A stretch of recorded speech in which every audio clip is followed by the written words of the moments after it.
Ce programme vous est offert par Illico Cash.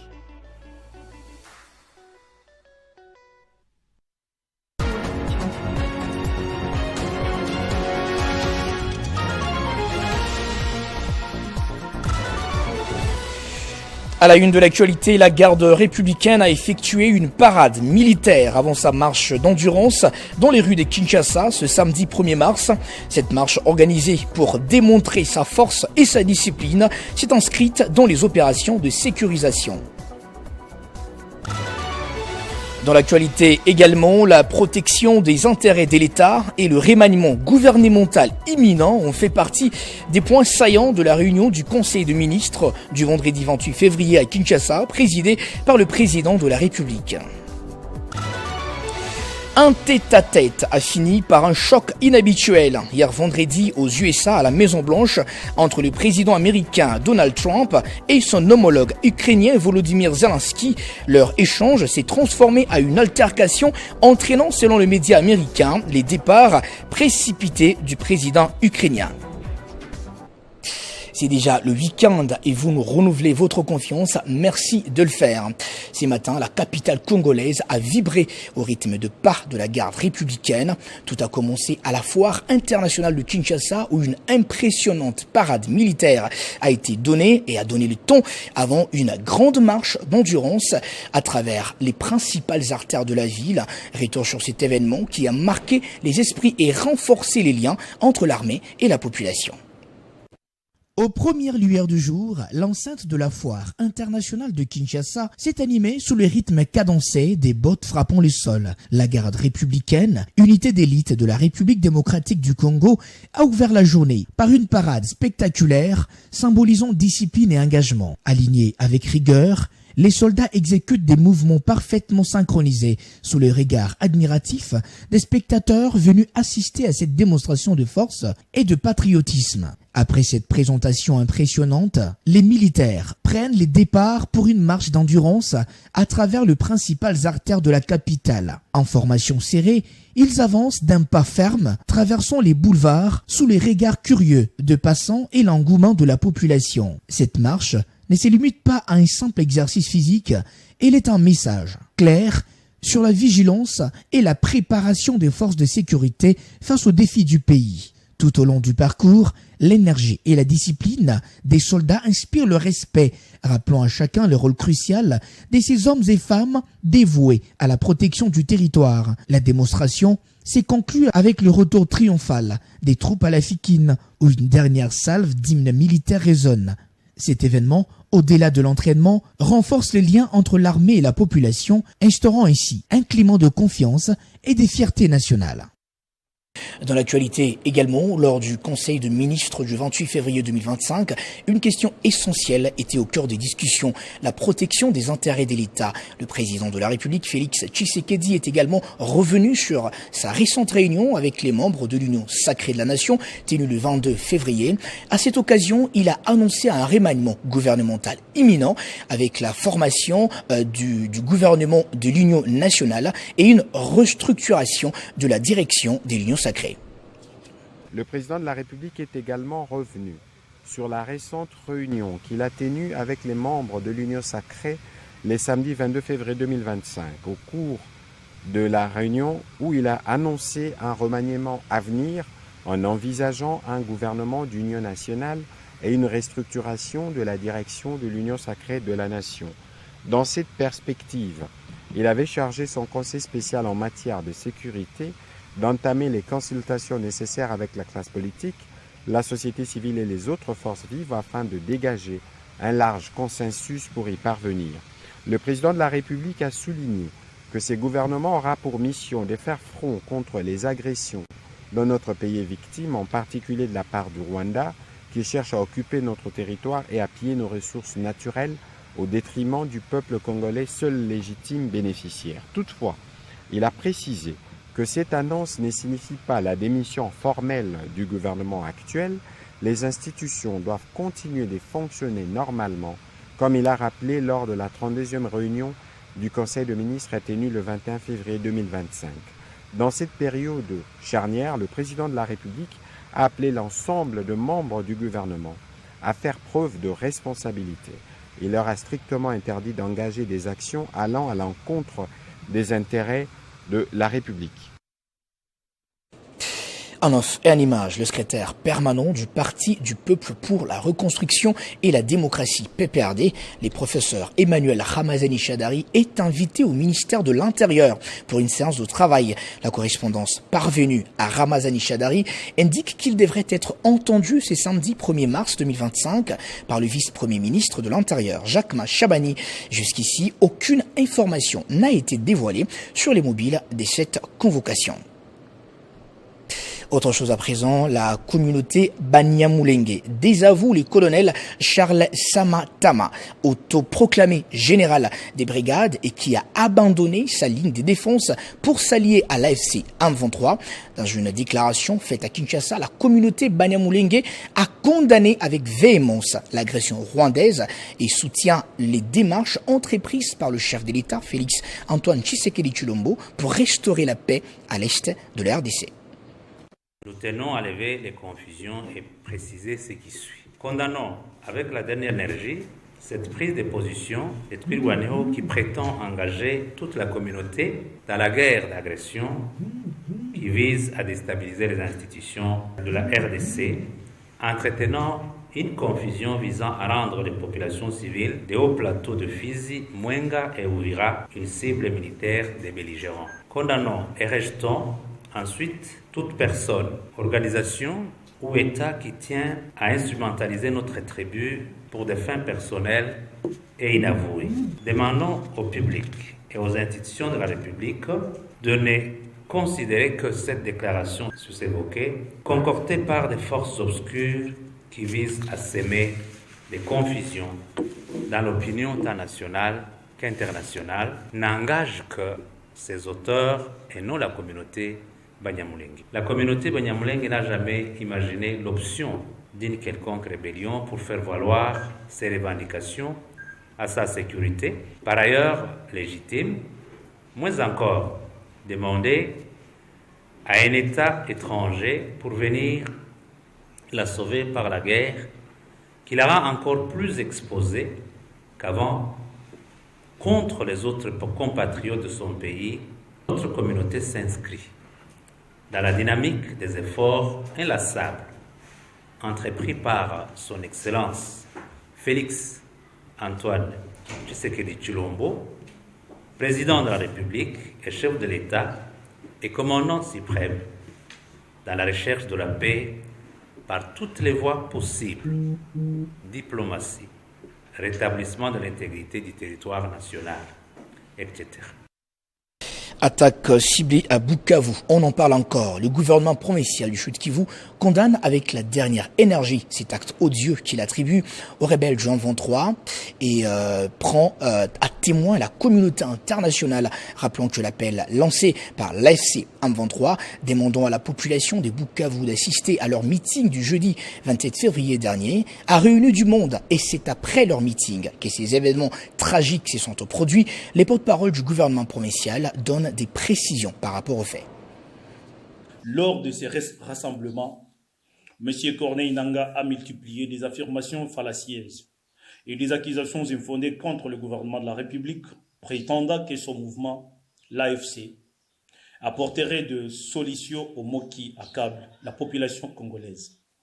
Pourtant, depuis l'occupation de la ville de Bukavu, sans affrontement, les citoyens vivent un véritable calvaire socio-économique marqué par l'insécurité, le pillage et la précarité grandissante. Nous tenons également à rappeler que toutes les victimes de cette répression brutale sont des civils innocents et non des éléments du M23 comme certains cherchent à les faire croire pour justifier leurs exactions. Face à cette situation dramatique, le gouvernement provincial du Sud-Kivu appelle la population civile à faire preuve de la plus grande vigilance et d'éviter tout déplacement nocturne entre 18h et 6h pour limiter les cas de perte en vies humaines. Il appelle par la même occasion l'ensemble des forces vives de la nation congolaise à se mobiliser sans faille contre ce projet funeste qui vise à effacer notre souveraineté et à exterminer notre peuple. À travers cette mise au point, le gouvernement provincial du Sud-Kivu condamne avec la plus grande fermeté ces actes criminels et réaffirme son engagement indéfectible à lutter contre l'impunité et la violence afin de restaurer, dans les plus brefs délais, la paix et la souveraineté nationale dans les zones occupées. Et la MONUSCO a également condamné cette attaque meurtrière ayant causé mort d'homme. La MONUSCO appelle les autorités congolaises à diligenter des enquêtes afin d'identifier les auteurs des attaques et les traduire en justice. Le communiqué de la MONUSCO est ici rendu par Joël Isolona. La représentante spéciale du secrétaire général et chef de la mission de l'Organisation des Nations Unies pour la stabilisation en République démocratique du Congo, Bintou Keïta, condamne l'attaque avec usage d'explosifs à Bukavu, au Sud Kivu, contre les populations civiles ayant causé la mort 13 personnes et blessé gravement une centaine d'autres le 27 février 2025. Le drame est survenu au cours d'un rassemblement organisé par la FCM 23 à la place de l'Indépendance à Bukavu. Bintou Keïta présente ses condoléances aux familles des victimes, au peuple et au gouvernement congolais. Elle souhaite également un prompt rétablissement aux blessés. La MONUSCO appelle les autorités congolaises à diligenter des enquêtes afin d'identifier les auteurs des attaques et de les traduire en justice. Bintou Keïta condamne aussi les attaques répétées contre les civils qui se poursuivent dans le territoire des Béni, au Nord Kivu, par les forces démocratiques alliées et en Ituri par les milices Zaïre et la coopérative pour le développement du Congo. Ces climats de terreur et les traumatismes induits appellent une action urgente pour un retour à une vie paisible sans violence. Elle réitère ainsi la disponibilité de la MONUSCO à contribuer à la mise en œuvre urgente de la résolution 2773-2025 et à apporter son soutien aux efforts diplomatiques visant à aboutir à un règlement définitif et durable du conflit. Autre chose à présent, pendant 5 jours à Kinshasa, les inspecteurs et commandants des grandes unités de la police nationale congolaise ont été formés sur les rôles de l'inspection générale de la police dans la promotion et la protection des droits de l'homme au sein de la PNC, une formation organisée par l'inspection générale de la police afin de combattre des bavures policières sous toutes ses formes. Pendant 5 jours, soit du 24 au 28 février 2025, des inspecteurs et commandants des grandes unités de la police nationale congolaise ont été formés sur les rôles de l'inspection générale de la police dans la promotion et la protection des droits de l'homme au sein de la PNC. Les 75 apprenants ont suivi avec une attention soutenue des notions capitales. La cérémonie de clôture de cet atelier a été présidée par le secrétaire général à l'intérieur représentant les vice-premiers ministre de l'Intérieur empêché. Le commissaire divisionnaire principal, Patience Philémon Mouchidéave, le patron de l'inspection générale de la police, a dans son mot réitéré sa loyauté au commandant suprême des FARDC de la police, le président de la République, Félix Antoine Tshisekedi Tshilombo, et s'est engagé à œuvrer pour la promotion et la protection des droits humains au sein de la police nationale congolaise. Je salue l'engagement et la participation active de tous les participants ici présents pour l'assiduité dans le débat enrichi qui ont permis d'approfondir notre compréhension des enjeux liés à la promotion et à la protection des droits humains au sein de la police. Le représentant du VPM de l'Intérieur a loué les progrès réalisés par les patrons de l'IGPNC tout en rassurant les soutiens du VPM dans la réalisation des missions de l'IGPNC. Au cours de cette cérémonie, un diplôme d'excellence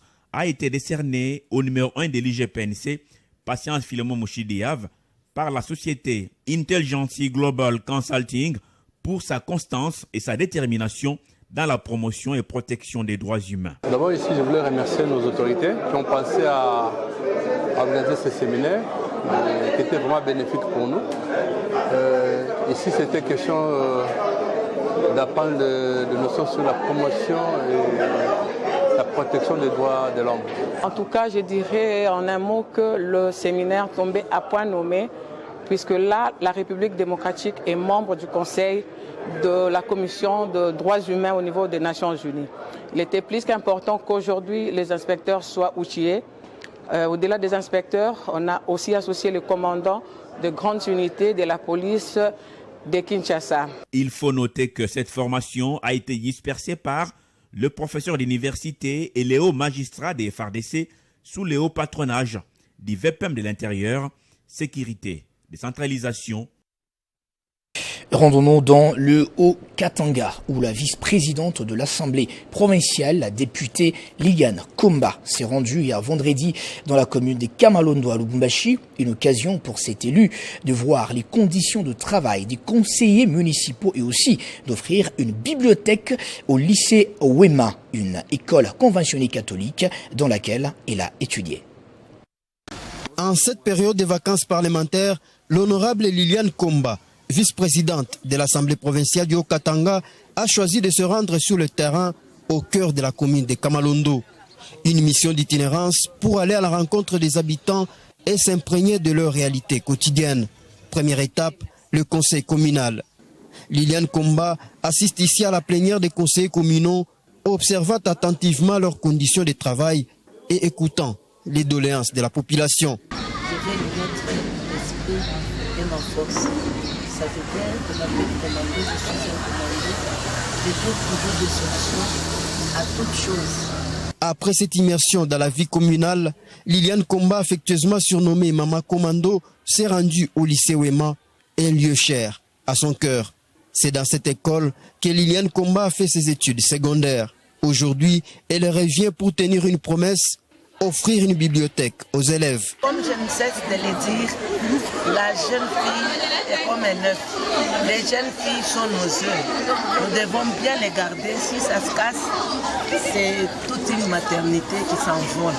Un geste fort, symbole de l'engagement de Liliane Komba envers la formation de la jeunesse et plus particulièrement des jeunes filles, élites de demain. Une joie très profonde de notre cœur de voir notre mère venir nous soutenir. Car premièrement, quand elle était venue, c'était pour une promesse, maintenant une réalisation. Merci, cher. Elle pense à ses enfants aujourd'hui qui ont besoin d'une bibliothèque. Son premier passage était une promesse. Aujourd'hui, c'est une réalité. Elle est venue accomplir cette promesse en accompagnant l'école pour que l'école soit dotée d'une bibliothèque pour la formation de la jeune fille. Cette mission d'itinérance, au-delà des rencontres et des actions concrètes, est un message d'espoir et de proximité. Liliane Komba, une élue au service de son peuple qui incarne l'avenir du Haut-Katanga. Parlant effort des guerres et soutien au FRDC, les ministres des hydrocarbures a sensibilisé à Lissala, chef-lieu de la Mongala, Aimé Molendo Sakombi, élu de cette circonscription, avait une seule mission, mobiliser la population, particulièrement la jeunesse, pour rejoindre les rangs des forces armées congolaises afin de barrer la route à l'armée rwandaise et ses supplétifs AFC M23. Suivez. Lissala, chef-lieu de la province de la Mongala, l'avion transportant le ministre Molendo Sakombi atterrit. Dans un élan de patriotisme, la population de Lissala a répondu avec spontanéité à l'appel de Sakombi Molendo à travers la marche qui a eu lieu de l'aérodrome de Lissala au gouvernorat de la province de la Mongala, où il s'est adressé à la multitude de personnes venues l'accueillir. Dans son allocution, il a salué l'engagement historique de la Mongala dans l'armée et a rappelé le rôle des réserves stratégiques qu'elle a toujours joué dans l'histoire militaire du Congo. Message principal, les alliés recrutement. Solution sur ces athées. Recrutement, vigilance, le sambo. Ce fut pour Sakombi Molendo une occasion de saluer la mémoire des braves généraux issus de cette province, en commençant par le maréchal Mobutu, natif lui-même de Lissala, dont les actes de bravoure militaire sont gravés en lettres d'or dans les annales du pays. Bas généraux, tout ça nous combien bas généraux? Maëlé, Mazembe, Eluki, Mouzamabe. L'appel lancé à la jeunesse de Lissala par le président de la République, Félix-Antoine Tshisekedi Tshilombo, à travers la personne du ministre des Hydrocarbures, a eu un écho favorable car 124 jeunes ont volontairement rejoint les autres recrues pour servir sous les drapeaux. À titre d'effort de guerre, joignant l'acte à la parole, Sakombi Molendo a fait un don de 5 motos au gouvernorat de la province afin de permettre d'étendre facilement la mobilisation jusqu'au village environnant, ainsi qu'un lot important de mousses et tentes pour servir d'abri aux jeunes compatriotes qui ont juré de servir la nation. Réputés comme un peuple guerrier légendaire, les habitants de l'Issala ont manifesté à travers la marche et les rassemblements de ce jour leur détermination à s'aligner derrière le chef de l'État pour garantir l'intégrité territoriale de la République démocratique du Congo. Rendons-nous en dehors de nos frontières. Pour terminer, un choc inhabituel est survenu hier vendredi aux USA à la Maison-Blanche entre le président américain Donald Trump et son homologue ukrainien Volodymyr Zelensky. Leur échange s'est transformé en une altercation entraînant, selon les médias américains, les départs précipités du président ukrainien sans signer l'accord prévu sur les minerais. Détail dans ces récits signé Héritier Ntambois. He's not speaking loudly. He's not speaking loudly. Your country is in big trouble. Wait a minute. No. You've done a lot of talking. Mais que s'est-il réellement passé entre les deux chefs d'État, un sujet qui enflamme le monde, alors que l'objectif officiel de la rencontre était, selon plusieurs sources, de signer un accord permettant aux États-Unis de participer à l'exploitation des précieux minerais de l'Ukraine, en contrepartie du soutien apporté par Washington à Kiev depuis l'invasion russe de 2022. La question mérite bien d'être posée. C'était sans doute un échange extrêmement tendu dans les bureaux ovales à la Maison-Blanche face à la presse. Quelques minutes auront suffi à faire basculer la rencontre hautement attendue entre Donald Trump et Volodymyr Zelensky. Devant les journalistes, le président américain a brutalement accusé son homologue ukrainien de refuser la paix et de manquer de respect aux États-Unis. Trump a en outre accusé son homologue d'être irrespectueux, de faire preuve d'ingratitude envers les États-Unis et menaçant d'arrêter le soutien américain envers Kiev. Visiblement secoué, le président ukrainien est reparti précipitamment sans même avoir signé l'accord sur les minerais pour lequel il avait fait le déplacement. Il a un peu plus tard assuré que sa relation avec Donald Trump pouvait survivre à leur dispute. Selon plusieurs sources, le président ukrainien Volodymyr Zelensky a multiplié ce samedi les messages de remerciement à ses soutiens européens après la vive altercation à la Maison-Blanche. Ce journal est terminé. Place au rappel de principaux titres. À la une de l'actualité, la garde républicaine a effectué une parade militaire avant sa marche d'endurance dans les rues de Kinshasa samedi 1er mars. Cette marche organisée pour démontrer sa force et sa discipline s'est inscrite dans les opérations de sécurisation. La protection des intérêts de l'État et le remaniement gouvernemental imminent ont fait partie des points saillants de la réunion du Conseil des ministres du vendredi 28 février à Kinshasa, présidée par le président de la République, Félix Tshisekedi. Et on a parlé aussi de cet tête-à-tête qui a fini par un choc inhabituel hier vendredi aux USA à la Maison-Blanche entre le président américain Donald Trump et son homologue ukrainien Volodymyr Zelensky. Leur échange s'est transformé en une altercation entraînant, selon les médias américains, les départs précipités du président ukrainien. C'est la fin complète de ce journal. Merci à vous de l'avoir suivi de partout dans le monde. Bonne suite des programmes sur Télé 50.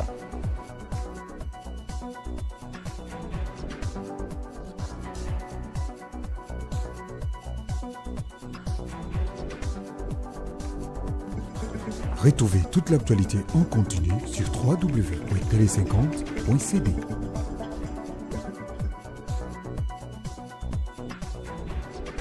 Ce programme vous a été offert par Illico Cash.